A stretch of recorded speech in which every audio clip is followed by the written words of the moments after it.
အားလုံးပဲမင်္ဂလာပါဒီနေ့မှာတော့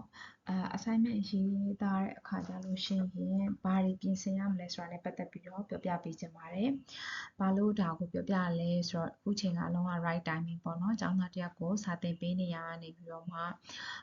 သူ့ကိုပြောပြဖြစ်တဲ့ဟာလေးတွေကို recap လုပ်ရင်းနဲ့ပြောပြပေးသွားမှာဖြစ်ပါတယ်။နည်းနည်းလေးရှည်ချင်တာနဲ့အေးအေးဆေးဆေးလေးပြောချင်တာမို့လို့ podcast ပုံစံလေးနဲ့ပဲလုပ်ပေးလိုက်ပါတယ်။အချက်အလက်တွေကတော့ internet မှာလည်းအများကြီးရှာလို့ရတယ်လို့ AI မှာလည်းအများကြီးမေးလို့ရပါတယ်အဲ့တော့ပထမအဆုံးပြောပြချင်တာက assignment တစ်စောင်ကိုစပြီးတော့မရေးခင်မှာ assignment brief ကိုတည်တည်ချာချာဖတ်ရမယ်လို့ပြောခဲ့တယ်ပေါ့နော်အဲ့တော့အဲ့ဒါလေးတွေကိုသေချာလေးဖတ်ပြီးပြီး assignment brief ကိုသေချာဖတ်ပြီးပြီး highlight လေးတွေလုပ်ပြီးပြီးgist လေးတွေထုတ်မယ် outline အကြမ်းပြင်းလေးတွေထုတ်ပြီးပြီးဆိုတဲ့အခါကျလို့ရှိရင်တော့ဒုတိယအဆင့်အနေနဲ့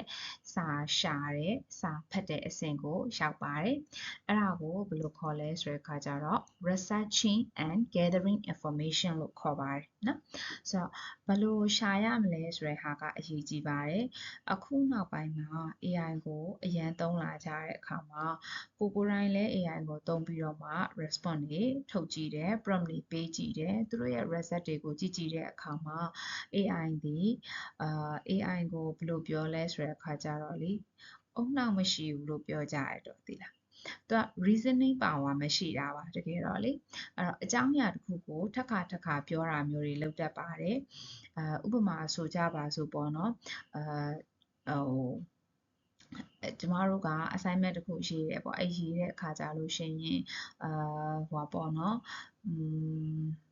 Laurel ပေါ့နော် Laurel နှခမ်းတွေအကြောင်းရှိတယ်ပေါ့ Laurel နှခမ်းတွေကအရာမျိုးစုံရှိတယ်ဆိုကြပါစို့အဲ့ဒါကိုသူက intro မှာဆိုလို့ရှိရင်လည်းသူပြောမယ် Laurel မှာနှခမ်းတွေအရာမျိုးစုံရှိတာဖြစ်တဲ့အတွက်မိန်းကလေးတွေက Laurel မှာရွေးချယ်စရာအယောင်များလို့ကြိုက်ကြတယ်ပေါ့အဲ့လိုပဲသူကintroduction ပြီးသွားတဲ့အခါမှာ product ရဲ့ strength ပေါ့နော်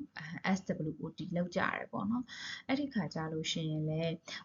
ဒီမှာနှခမ်းတွေမျိုးစုံရောင်မျိုးစုံရှိတဲ့အတွက်ကြောင့်ဆိုတဲ့ဟာမျိုးကို because of having many different colors ဆိုတဲ့ပုံစံမျိုးနဲ့လာပါတယ်ဆိုတော့အဲ့လိုမျိုးမဖြစ်ရအောင်မှန်ကန်တဲ့ပေါ့နော် assignment တစ်စောင်ဖြစ်လာအောင်ဘယ်လိုလုပ်ရမလဲဆိုတဲ့အခါကြလို့ရှိရင် proof reading ပြန်ဖတ်ပြီးတော့ပြန်စစ်ပြီးတော့မှပြန်ပြင်နေဆိုလို့ရှိရင်တော့အရန်ကောင်းတဲ့ quality မဟုတ်ဘူးဆိုရင်တော့မှ acceptancy လုပ်လို့ရလောက်တဲ့ level တစ်ခုတော့ရပါတယ်เนาะအဲ့တော့အဓိကဘာလဲဆိုတဲ့အခါကြလို့ရှိရင်လုပ်စီချင်တာကတော့ information ပေါ့နော် gathering and searching information လုပ်ချင်နေရမှာဘာတွေသုံးရမလဲဆိုတဲ့အခါကျတော့ journal article လေးတွေသုံးတာကိုများသောအားဖြင့်နှစ်သက်ကြပါတယ်သူ့ကို 80% လောက်သုံးလို့ရပါတယ်ပြီးတဲ့အခါကျတော့5% ကိုကတော့စာအုပ်တွေသုံးလို့ရပါတယ်15% ကိုကတော့ industry report တွေဖြစ်တဲ့ website တွေ report တွေကိုသုံးလို့ရပါတယ်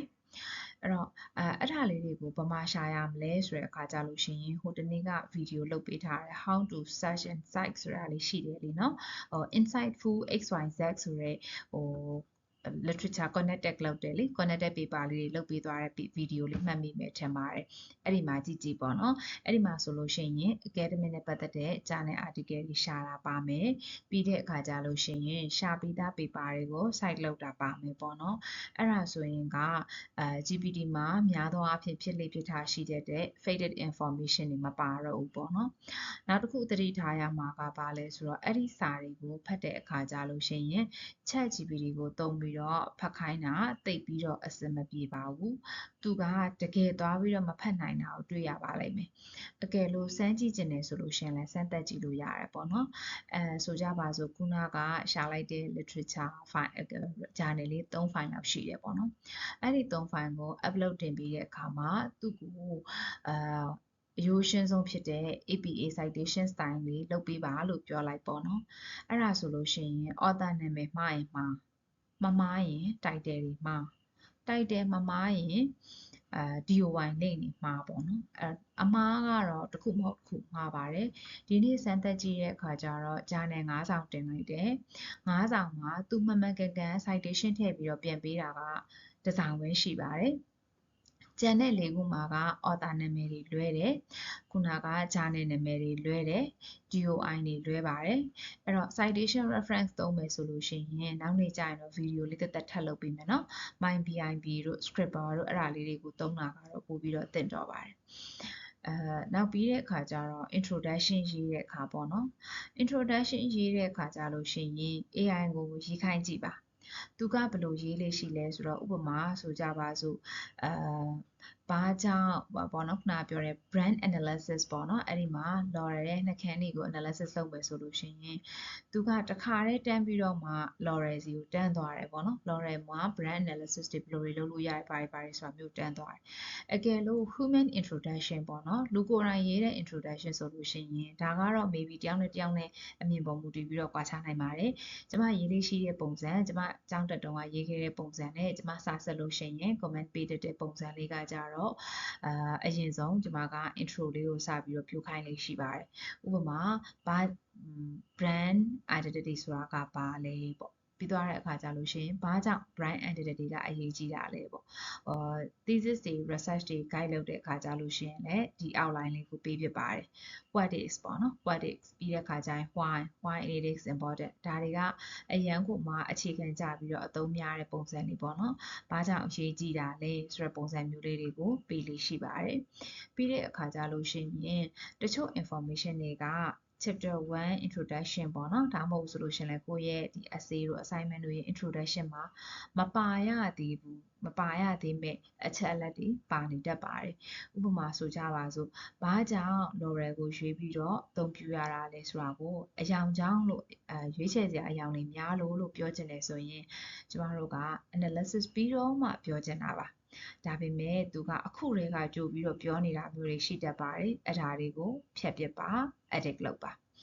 ပြီးတဲ့အခါကျလို့ရှိရင်အထက်ကပေါ့နော် analysis လုပ်တဲ့ paragraph တွေကိုသွားမယ်ပေါ့ဥပမာ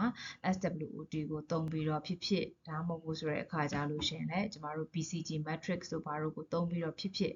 business အကြောင်းကိုပြောပြီးဆိုတဲ့အခါကျလို့ရှိရင်လည်း repeated information တွေမပါအောင်အချက်အလက်တွေကိုအရင်ကြိုထုတ်ပြီးတဲ့အခါကျတော့မှAI ကိုသုံးပြီးတော့ရေးခိုင်းမယ်ဆိုလို့ရှိရင်ရေးခိုင်းပါအဓိကက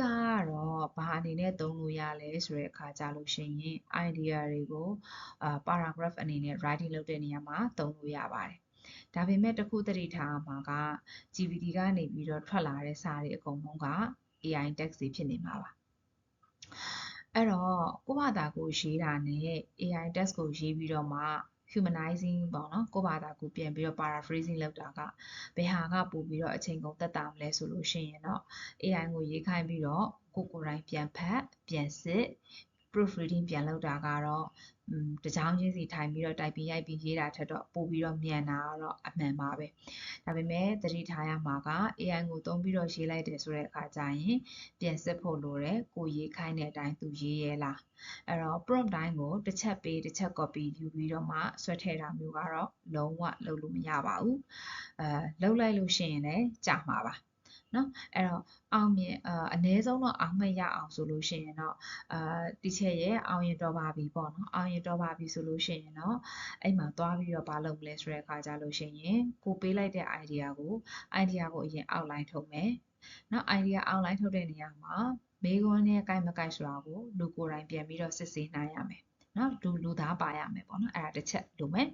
အဲ့ဒါပြီးသွားတဲ့အခါကြလို့ရှိရင်အချက်အလက်တွေကိုရှာတာAI တွေကိုသုံးလို့ရတယ်ဒါပေမဲ့ GPT ကိုသုံးဖို့တော့အားမပေးဘူးအဲ့ဒါကိုရှာတဲ့နေရာမှာ Google Scholar ကိုသုံးလို့ရတယ်နောက်ပြီးတဲ့အခါမှာ Site AI ကိုသုံးလို့ရတယ်ရိုး browsing website တွေကိုသုံးလို့ရတယ်နောက် Google ရဲ့ website မှာ Search AI လေးရှိတယ်Gemini လည်းမဟုတ်ဘူးသူက Google Web Search AI ဆိုပြီးတော့မှ search လုပ်တဲ့နေရာမှာထည့်ပေးထားတဲ့ AI လေးပေါ့နော်ဆိုတော့ဒါလေးတွေကိုသုံးပြီးတော့မှရှာလို့ရတယ်ရှာပြီးသွားတဲ့အခါကြလို့ရှိရင်ဒါတွေကိုဖတ်တဲ့အခါကြလို့ရှိရင်တော့ notebook LM လို့ပုံစံမျိုး chat PDF လို့ပုံစံမျိုးဒါမျိုးတွေနဲ့သွားပြီးတော့ဖတ်ပါအဲ့ဒီကဖတ်လိုက်ခြင်းအပြင်သူတို့ကdocument ကိုသူတို့က read လုပ်နိုင်တဲ့ capability သူတို့ကပို့ပြီးတော့များတာပေါ့နော် free solution တော့ notebook LM ကို recommend လုပ်ပါတယ် notebook LM ကိုသုံးမယ်ဆိုလို့ရှိရင်တော့ကိုယ့်ရဲ့ Gmail account ထဲကနေပြီးတော့ပဲဝင်သုံးလို့ရပါတယ်တခုသတိထားရမှာကတော့ VPN လေးကြော်ပေးရမှာပဲဖြစ်ပါတယ်သူကမြန်မာ region အတွက်မရသေးပါဘူး အဲ့ဒီကအချက်အလက်တွေနဲ့အသုံးပြုပြီးတော့မှ outline ထုတ်ပြီးတော့ ChatGPT ကိုအချက်အလက်တွေကနေပြီးတော့မှစာအဖြစ်ကိုပြောင်းပြီးတော့ရေးခိုင်းလို့ရပါတယ်အဲ့ဒီရေးပြီးသားစာတွေကိုတော့လူကိုယ်တိုင်ပြန်ပြီးတော့ဖတ်ရမယ်မလိုတဲ့ဟာတွေကိုဖြတ်ထုတ်ရမယ်စစ်ရမယ်အဲ့ဒါပြီးသွားပြီဆိုလို့ရှိရင်ခုနကရှာထားတဲ့ source တွေကို MyBIB လို့ပုံစံမျိုးပြီးရင် Scripper လို့ပုံစံမျိုး Zotero လို့ Mendeley လို့သုံးတတ်တယ်ဆိုလို့ရှိရင်လည်းသုံးလို့ရပါတယ်အဲ့ဒါတွေနဲ့ပြန်ပြီးတော့မှဟိုလုပ်ရမယ်ပေါ့နော် citation reference မှန်မှန်ကန်ကန်ထည့်ဖို့အတွက်လုပ်ရပါမယ်အဲ့ဒါပြီးသွားပြီဆိုလို့ရှိရင်တော့ editing proofreading လုပ်ဖို့အရေးကြီးတယ်ဆိုတာမမေ့ပါနဲ့နော်ဒါပြီးသွားပြီဆိုလို့ရှိရင်တော့ formatting လုပ်ရပါမယ် formatting လုပ်တယ်ဆိုတာကတော့အစီအစဉ်တကျဖြစ်အောင်လုပ်တာတွေပြီးရင် A4 စာမျက်နှာဖြစ်မဖြစ် paragraph လေးတွေက justify ဖြစ်ရဲ့လားကိုကြောင့်ကရေးခိုင်းတာက Arial font လား Time New Roman font လား font size ကအလဲပန်းလားတွဲလား justify လားတော့မဟုတ်လို့ရှိရင်left align လား center align လားပြီးရင် spacing က single line spacing လား 1.5 line spacing လား double line spacing လား reference တိုင်းဒီ APA Harvard MLA Chicago ကျောင်းကဘာကိုသုံးခိုင်းလဲဘယ် edition သုံးခိုင်းလဲအဲ့ဒါလေးတွေကိုမှန်အောင်စစ်ရပါမယ်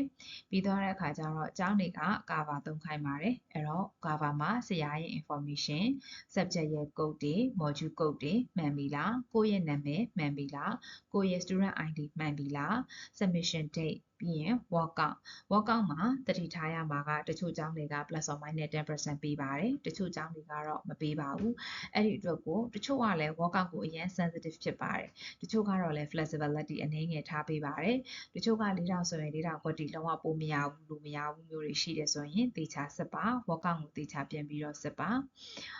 အဲ့ဒါပြီးပြီဆိုလို့ရှိရင်တော့ submission လုပ်လို့ရပါပြီ submission လုပ်တဲ့အခါကျလို့ရှိရင်ဘယ်တော့မဆို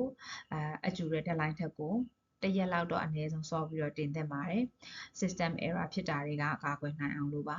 ပြီးတဲ့အခါကျလို့ရှိရင်တနစ်တင်ရတဲ့အကြောင်းတွေမှာဆိုလို့ရှိရင်လည်းစောပြီးတော့တင်သင့်ပါတယ်ခါလေပြီးတဲ့အခါကျလို့ရှိရင်အရေးကြီးတဲ့ချက်ကတော့ submission လုပ်ပြီးသွားတဲ့အခါကျလို့ရှိရင် log out ထွက်ပါ browser ကိုပိတ်ပါပြန်ဝင်ပါပြန်စစ်ကြည့်ပါဘာကြောင့်လဲဆိုတော့တစ်ခါတလေကြားလို့ရှိရင်ကိုက final submission ဆိုပြီးတော့တင်လိုက်ပေမဲ့ internet connection မကောင်းတာကြောင့်ဖြစ်စေ technical error ကြောင့်ဖြစ်စေ file က attach မပါသွားတာမျိုးတွေရှိတတ်ပါတယ်အဲ့ဒါဆိုရင် overdue ဖြစ်သွားတဲ့ assignment အနေနဲ့အမှတ်လျှော့ခံရမှာဖြစ်ပါတယ်အဲ့ဒီလိုမဖြစ်ရလေအောင်တေချာ submission လုပ်လိုက်ရလားစစ်ပါ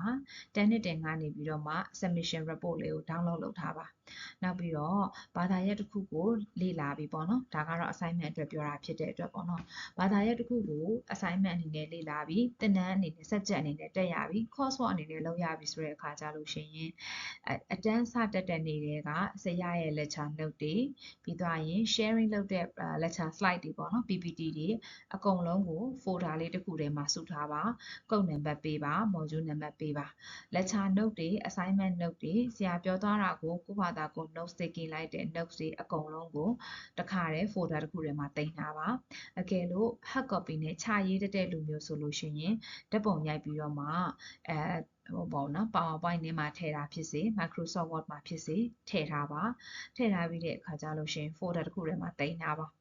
အကယ်လို့နောက်တစ်ခုကောင်းတာကတော့ good practice ကတော့အဲ့ဒီ folder ကို Google Drive မှာ upload လုပ်ထားတာမျိုးတွေဒါမှမဟုတ်လို့ရှိရင် Telegram မှာကိုယ့်ရဲ့ save messages တွေမှာထည့်ထားတာမျိုးတွေကိုလုပ်ထားသင့်ပါတယ်။ဘာဖြစ်လို့လဲဆိုတဲ့အခါကျတော့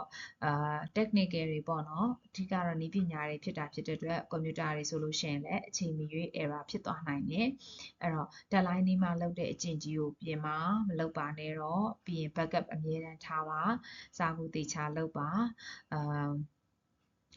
ဒါလည်းတေချာလုပ်ရသားနဲ့ပေါ့နော်ကိုလည်းတေချာစူးစမ်းနေရသားနဲ့အခက်အခဲရှိတယ်မလိုက်နိုင်တာရှိတယ်ဆိုလို့ရှိရင်တော့ကျမစီမှာလာပြီးတော့မှအကူအညီတောင်းလို့ရပါတယ်သိချင်တာမေးချင်တာရှိတယ်ဆိုလို့ရှိရင်ဒီ YouTube ရဲ့ comment တွေမှာမေးခဲ့လို့ရသလို